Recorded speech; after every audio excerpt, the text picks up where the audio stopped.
அன்பானவர்களே, இன்றைக்கு குடும்பங்கள் பல வகைகளிலே சிக்கிக் கொண்டு வேதனைப்படுகிறது. கணவன் மனைவி நல்லா படித்தவர்களாக, வயசு பொருத்தம் என்னென்னமோ எல்லாம் பொருத்தம் பார்த்து போதகரிடத்துல கேட்டு அல்லது பிராமணால் ஜோசிய இடத்துல கேட்டு பெரிய பெரிய ஆளுகளை வச்சு ஆலோசனை பண்ணி குடும்பங்களை ஒரு 10 லட்சம் செலவு செய்து கல்யாணம் பண்ணால் கூட அந்த குடும்பம் அவர்கள் சரியாக நாம் எதிர்பார்த்த அளவிற்கு உயர்தரமான குடும்ப நடத்த வாழ்க்கையை செய்ய முடியும். அதுக்கு காரணம் என்ன என்று பெரியவர்களுக்கு தெரியவில்லை, சிறியவர்களுக்கு தெரியவில்லை. இது அரேஞ்ச் பண்ற மேரேஜ், அதனுடைய நிலவரம். காதல் பண்ணி 1 வருஷம் 2 வருஷம் கூட இருந்து பழகி ஒருவர் புரிந்து கொண்டு கல்யாணம் பண்ண குடும்பம் எப்படி ஆகுதுன்னா, இதை விட ரொம்ப ஆபத்தான நிலையில அவர்கள் வாழ்ந்து விடுகிறார்கள். சில சமயம் உடனே பிரிந்து விடுகிறார்கள். 6 மாசத்துல பிரிஞ்சிடறாங்க அல்லது 1 வருஷத்துல பிரிஞ்சிடறாங்க.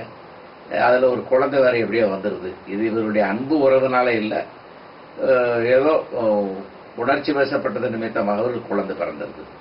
அந்த குழந்தை நடுவில் இவர்களுக்கு தொல்லையாகி அது நிமித்தமாக பல சிக்கல்களுக்கு ஆகி டைவர்ஸாவது ஆகிடுவோம் போகிற ஆளுகளையும் நாம் அறிவோம்.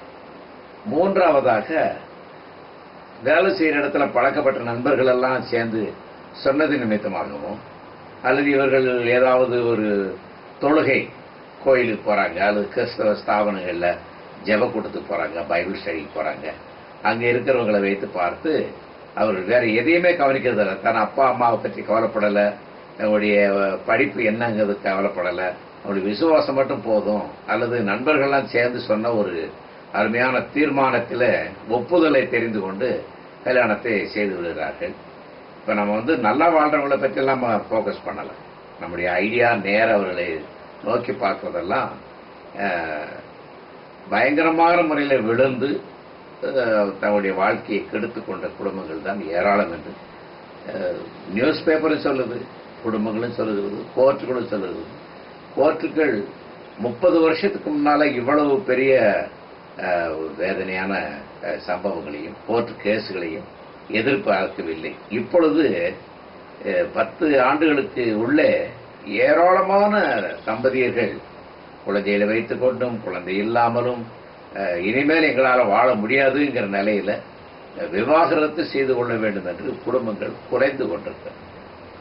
ஒரு சில இன்னொருடைய குடும்பங்கள் என்ன என்றால், கணவனும் மனைவியை நல்ல முறையிலே வாழ்ந்து கொண்டிருந்தாலும் இந்த கணவனுடைய அப்பா அம்மா மாமியார் மாமன் என்கிற தொல்லையில சில குடும்பங்கள் சின்னதனமாக ஆக்கப்படுகின்றன.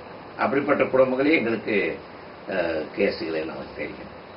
இது வெளியே உள்ள அந்தகார சக்திகள் குடும்பத்தில் நாங்கள் நல்லா தான் இருக்கிறோம், இவருடைய அம்மா தான் என்னை இப்படிலாம் பண்ணுது, என் மேலே ஒரு நிமிஷம் இருக்க முடியாது என்று அவள் போகல என்று அழுகிறாள். சில சமயம் அவளே அட்டெம்ப்ட் சூசைட், தற்கொலை செய்து கொள்ள வேண்டும் என்று பல முயற்சிகளை செய்வதாகவும் அவர்கள் எப்படி பிரிந்து போனால் எப்படி வாழ்ந்துக்கிடுவாங்க என்பதாகவும், கணவனுக்கு மனைவிக்கும் தாய்க்கும் நடுவில் நின்று ஒரு சரியான வார்த்தைகளை முடிவெடுக்க முடியாத நிமித்தமாக அந்த குடும்பங்கள் குறைந்து போவதும் உண்டு. அடுத்தபடியாக பொண்ணுடைய அம்மா அப்பாக்கள் ரிமோட் கண்ட்ரோல் மூலமாக மகளை இப்படி செய்ய அப்படி செய்ய, இப்படி விட்டுறாத அப்படி விட்டுறாத, புருஷனை முடிஞ்சு போட்டுக்கோ என்று, இது இந்திய குடும்பங்களில் ஏற்படுகிற படும் தொல்லைகளிலே இது ஒன்று. அதனால புருஷன் நினைக்கிறான் இனிமேல் இந்த பெண்ணோட நம்ம வாழ முடியாது, ஏன்னா நம்ம ஒன்று சொல்லிட்டு போனால் அவள் செய்யவே மாட்டா, அல்லது அவளா ஒன்று செய்கிறா, அதுக்கு யாரு காரணம் எனக்கு தெரிஞ்சு அவங்க அப்பா அம்மா அப்படிதான் செய்கிறா, இன்னும் அவள் முழுமையாக அவளுடைய பெற்றோரை விட்டு வரவில்லை. அவள் என்ன சொல்றா, கிறிஸ்தவர்கள் எல்லாம் சில பெண்கள் என்ன சொல்கிறார்களோ, உன்னை பற்றி தான் பைபிளில் போட்டிருக்கு, உன்னுடைய தகப்பனையும் தாயை விட்டுட்டு ஏன் கூட வந்தது, நான் எங்கேயுமே அம்மாட்டே போய் இருந்துக்கிறேன் என்று அவள் ஒரு விதாண்டாவாதமான விகற்பமான கொள்கைகளை பேசி உலகத்தில் இல்லாத ஒரு கொள்கையை அறிவீனமான ஒரு கட்டுப்பாடுக்குள்ளே கேட்கிறார். ஆகினால நம்ம என்ன செய்யலாம் என்பதுதான் இப்பொழுது என்னிடத்துல வருகிற அத்தனை விதமான இன்னும் வகைகள் இருக்கின்றன. ஏனென்றால் இந்த வேலை செய்கிற போது கணவரும் மனைவியும் முழு நேரமும் உழைப்பு, சம்பாதித்தல், வேலை என்றே முக்கிய கருதி கொண்டு வீட்டிலே கணவனோடும் மனைவியோடும் ஒருவருக்கொருவர் நேரங்களை செலவழிப்பதில்லை. அவளுக்கு பெத்த குழந்தையை கூட இவர் கவனிக்க மாட்டார். அவளையே எல்லாவற்றையும் பொறுப்படுத்தி செய்ய வேண்டும். அது என்னமோ உலகத்தில் பாருங்க, குழந்தை பெற்றா பெண் தான் அவ்வளவு உரிமையும் பொறுப்புகளையும் பார்த்துக் கொள்கிறாள். கணவன் ரொம்ப வெகு சிலர் தான் பிள்ளைகளை பொறுப்படுத்திக் கொண்டு பார்க்கிறவர். பிள்ளைகளும் பாருங்க, யாரு அன்பு செலுத்துகிறார்களோ அவர்களிடத்துல தான் நெருங்கி போயிருக்கிறார். சில தகப்பன்மார் வீட்டுக்கு வந்த பிறகு கூட பிள்ளைகளை தொடுகிறது இல்லை. இது நிமித்தமா என்ன செய்ய, இந்த பிள்ளை வளர்க்கறது நிமித்தமாகவும் சம்பாதிக்கிறதையே தொழிலையே அதிகமாக கருதுவது நிமித்தமாகவும் பிரிந்து விட வேண்டி இனிமேல் வாழ முடியாதுங்கிற நிலைமை ஆகிவிட்டது. அதனால ஒரு வேலைக்காரியை போட்டு நானே வாழ்ந்து, எனக்கு 2 பிள்ளைங்க இருக்கிறது போதும், இல்லைன்னா இந்த பிள்ளைய அவர் வச்சுக்கிட்டாருன்னா அந்த பிள்ளைங்க சொல்லுது எனக்கு அம்மா தான் வேணும், அப்பாட்ட இருக்க மாட்டோம் சொல்லுது. சில இடத்துல பார்த்தீங்கன்னா எனக்கு அப்பா போதும் அம்மா வேண்டாம். இது நிமித்தமாக இன்னொரு பிரச்சனை அடிதனாக வந்திருக்கிறது. வேலை செய்கிற இடத்துல புருஷன் வேற ஒரு பெண்ணோடு தொடர்பு கொள்வது அல்லது வேற ஒரு நண்பரோடு தொடர்பு கொண்டு அவர்கள் வீட்டிலேயே தங்கி விடுகிறார். அப்படிப்பட்ட கேஸும் எனக்கு நிறைய வந்திருக்கிறாங்க.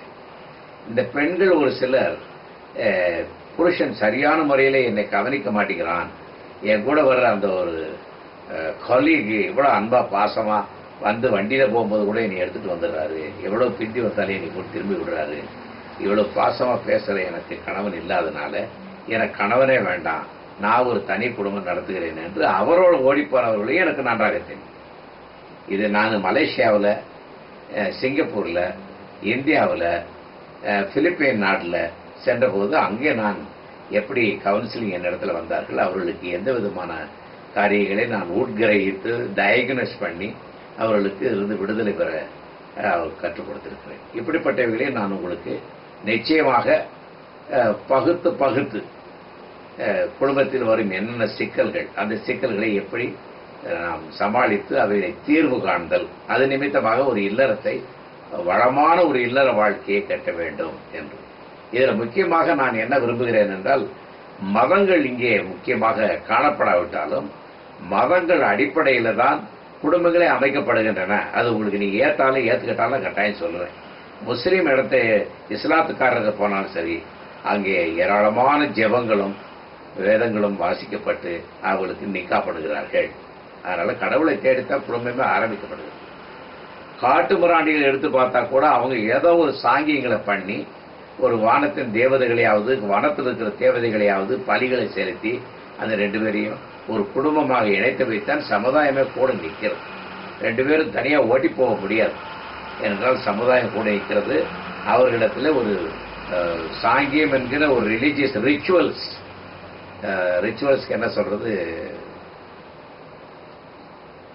பரிகாரங்கள், ஒரு ரிச்சுவல்ஸ் என்பது ஒரு நிகழ்ச்சிகளை வைத்து, எனக்கு சரியான தமிழ் தெரியல, ரிச்சுவல்ஸ் செய்கிறாங்க.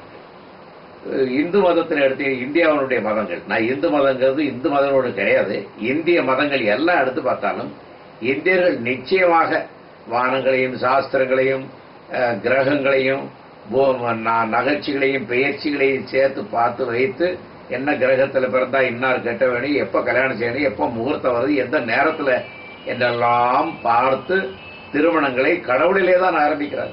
கடவுள் இல்லாமல் எந்த இந்தியர்களும் கல்யாணம் பண்ணுறதே இல்லை.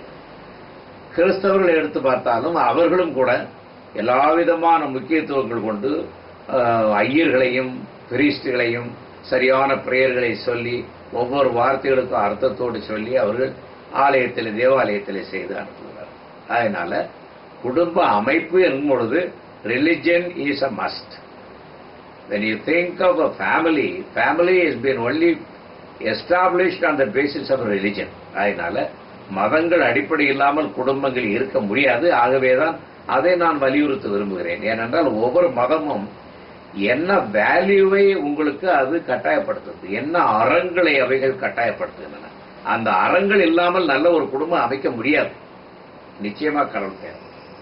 ஆகவே நீங்கள் அவைகளையும் என்னோடு கூட சேர்ந்து எவ்வளவு கடவுளுடைய பக்தியும் எவ்வளவு கடவுளுடைய இணைப்பும் ஒரு குடும்பத்திற்குள் கணவன் மனைவிக்குள் இருந்தால் அந்த குடும்பம் ரிப்பேர் பண்ணப்படும். பழுதடைகிறது தப்பு ஒன்றும் கிடையாது. என்ன காடியை ஓட்டுறோம், காரை ஓட்டுறோம், எப்படியும் அது ரிப்பேர் ஆகித்தான் ஆகணும். புது வண்டி செய்தால் கூட ரிப்பேர் ஃப்ரீன்னு தான் சொல்லுவான். வண்டி எடுத்து நம்ம அடுத்த வாரத்துலேயும் பிரேக் டவுன் ஆகி மெக்கானிக் வரணும். அதுக்காக தான் வாரண்டி கேரண்டிலாம் போட்டு கொடுக்குறது காரணம் என்னன்னா இட் இஸ் ரிப்பேரபிள். இது வந்து பெர்மனண்ட்டாக எந்த தப்பும் நடக்காதுன்னு சொல்லி ஏதோ டிவி வீடிக்கெல்லாம் எது கொடுக்குறாங்க இந்த மாதிரி கேரண்டின்னா கெட்டு போகும் அப்படின்னு தான் எதிர்பார்க்குறாங்க. மனுஷங்களும் நிச்சயமாக கெட்டு போகலாம். இதுக்கு அடிப்படை வந்து எப்படி வேல்யூ அறங்கள் மிக முக்கியம். கிறிஸ்டியன் வேல்யூ என்பது ஒரு பெரிய முக்கிய தத்துவங்கள், அதுதான் அச்சாணி போன்றது. அதே மாதிரி இந்திய தத்துவங்கள் என்பது நீங்கள் அதிகமாக கொள்கிற ஒரு தத்துவங்கள். ஆனால் அந்த தத்துவங்கள் எவ்வளவு மெலிஞ்சு இருக்கிறது, எவ்வளவு வீக்கானது என்பது உங்களுக்கு தெரியாது. அவைகளை நீங்கள் தெரிய வேண்டும்.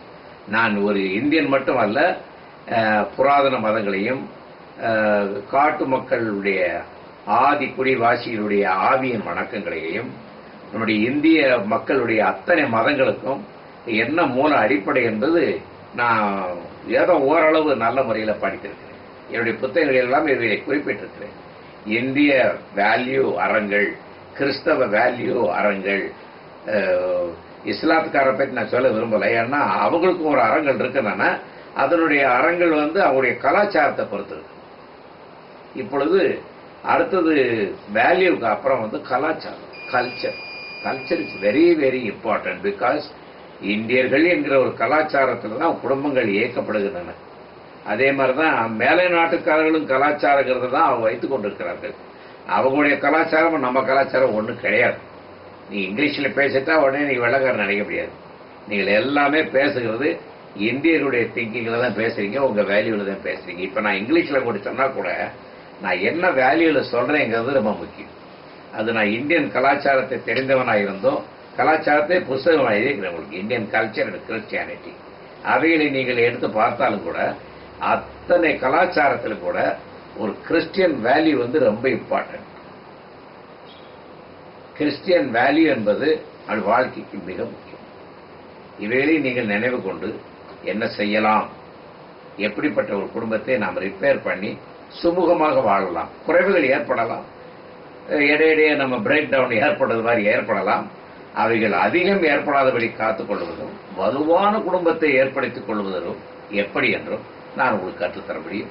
இதை மேற்கொண்டு என்னோடு கூட தொடர்பு கொள்ளுங்கள். நீங்கள் தொடர்பு கொள்ள வேண்டியது இந்த வீடியோ பின்னாலேயே இருக்கிறது. என்னுடைய இமெயில் இருக்கிறது, டெலிஃபோன் இருக்கிறது. கான்டாக்ட் பண்ணால் உங்களுக்கு நான் ஒரு நாளோ ஒரு மணி நேரமோ அல்லது ஒரு வாரமோ பல விதமானவைகள் அந்த டாபிக்ஸ் எல்லாம் அதில் போட்டுக்கணும்.